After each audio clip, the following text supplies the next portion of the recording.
Hey everyone.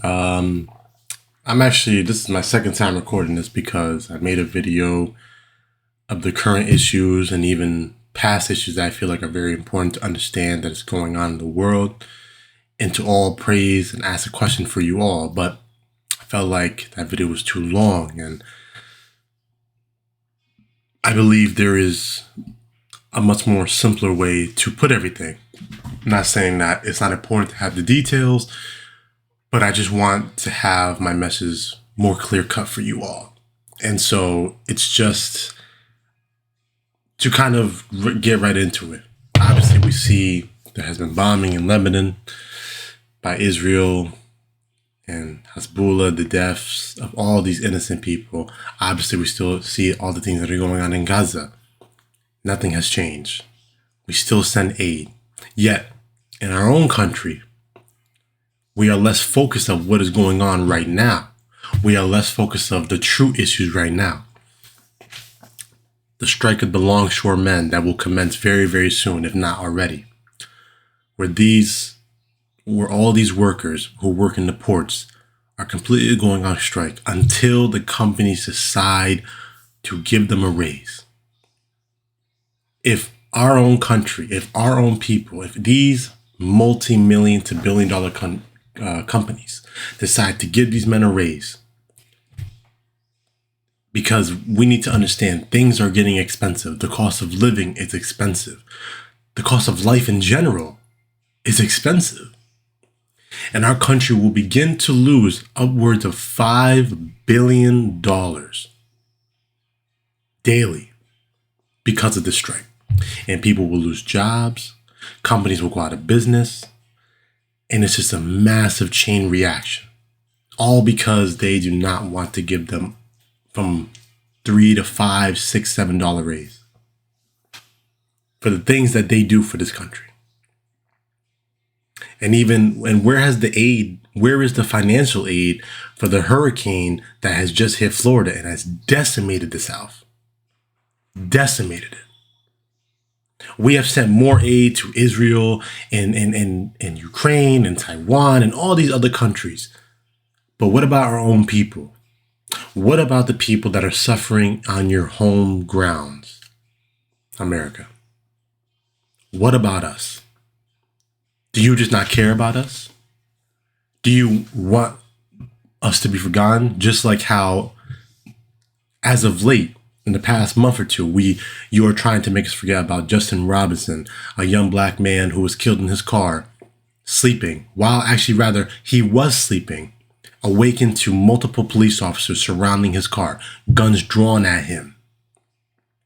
Without any question, without any thought, he tried to figure out what is going on. He was told and threatened that he will be shot. And while he rolled his window down and he stepped back, he was shot 10 times in cold blood and murdered by those who are supposed to protect us.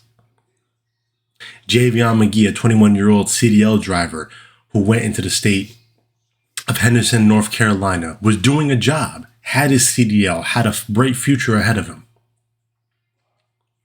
was doing the job with someone, and was later found hanging on a tree in Henderson, North Carolina, the stomping ground of the KKK, a very racist state. And the county sheriff decided not to do an investigation and simply say it was a suicide.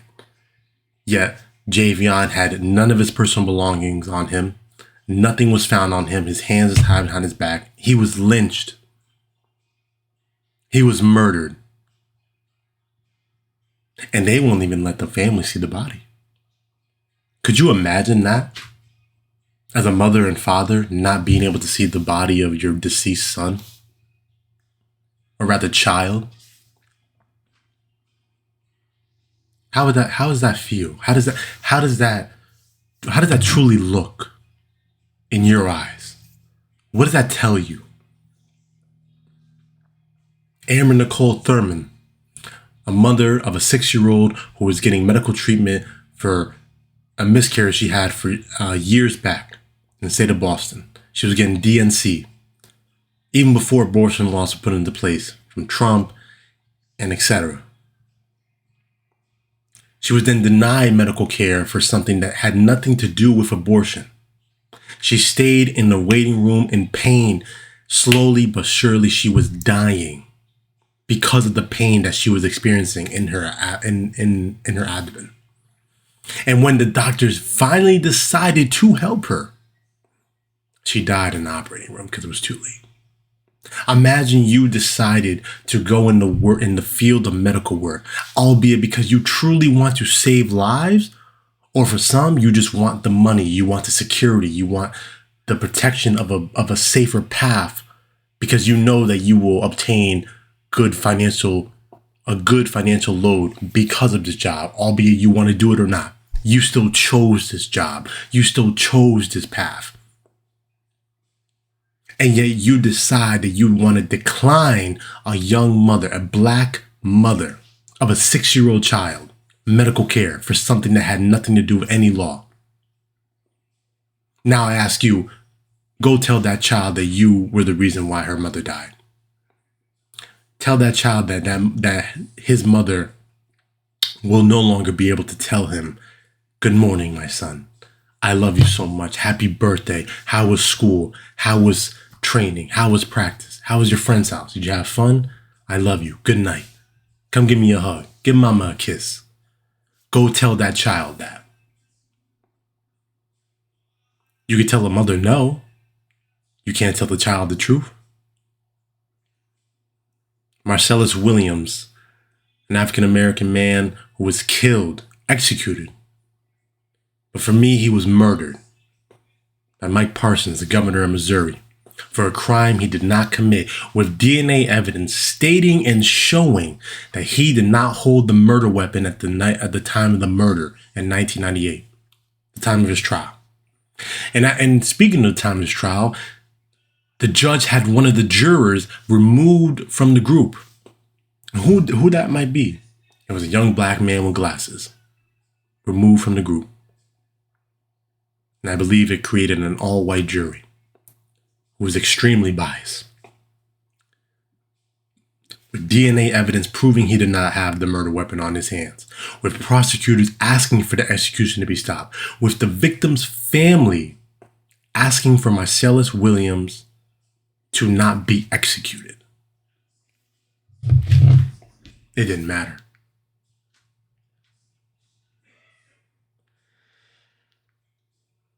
And we're just supposed to, and even with 1 million plus signatures on the petition, even with dozens of people standing outside the governor's office, it meant nothing. And a lot of people saw the photo where Marcellus had the mark on his head because Marcellus prayed. He prayed so much that it left a mark on his head.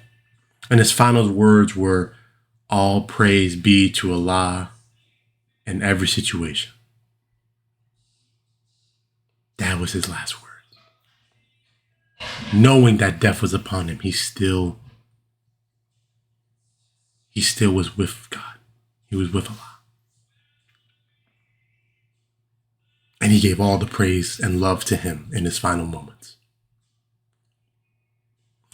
And as of recent, a young black man who's a former swimmer in the Gettysburg College was going about his day, was held down by his own teammates, was jumped and held down by his own teammates. And the one who he thought was closest to him on the team took a box cutter and cut and carved into his skin the N-word. And they laughed hysterically as if it was the best moment of their life. This country does not care for us. The only thing I've seen done to those students, at least the one who, as the articles say, allegedly cut into this student's skin, was just removed from the university. That's it. So my question to you is, what is enough? What is enough for you to finally pay attention? To finally take the time to understand that what is going on in this country matters and is affecting us all. We are funding a genocide. We are funding war. We are funding more murder than we are trying to fund the safety of our own people.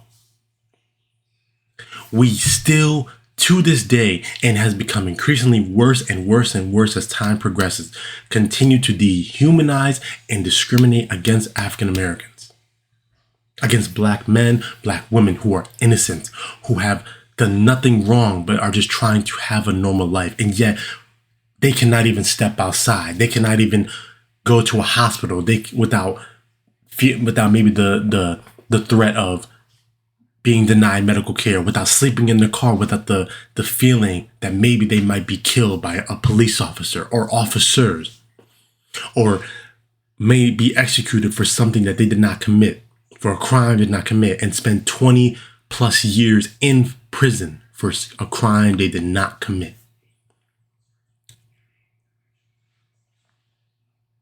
When will it be enough for you to speak? When will it be enough for you to stand and to focus less about being a follower of this world, because the world does not care about you, let alone as of right now, this country does not care about you, about us. When will it be enough?